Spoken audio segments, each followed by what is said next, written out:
संविधान का अनुच्छेद 10 में ये प्रावधान दिया गया है कि जिन लोगों को 26 जनवरी 1950 में नागरिकता मिली, उनकी नागरिकता बनी रहेगी, उसकी निरंतरता जारी रहेगी। साथ ही यह संसद को यह अधिकार देता है कि बाद में जब परिस्थितियां बदलती हैं तो संसद को नागरिकता कानून में संशोधन यथासंभव जो लगे वो संशोधन करने का अधिकार होगा और संसद उसके लिए जो नागरिकता की जो शर्तें होंगी उसमें वो परिवर्तन कर सकती है कि नागरिकता प्राप्त करने के तरीके, नागरिकता का त्याग करने का तरीका।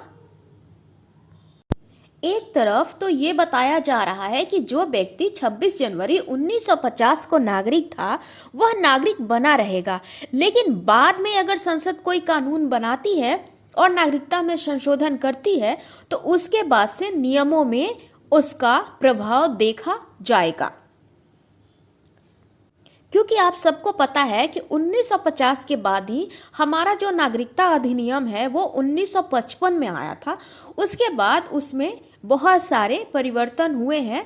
समय के साथ जो परिवर्तन हुआ उसको देखते हुए उसमें संशोधन हुआ है। तो एक तरीके से ये निरंतरता की बात करता है और दूसरी तरफ ये लचीलेपन की बात करता है।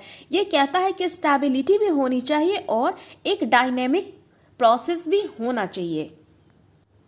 Every person who is or is deemed to be a citizen of India under any of the provisions of Part 2 shall continue to be such citizen subject to the provision of any law made by Parliament।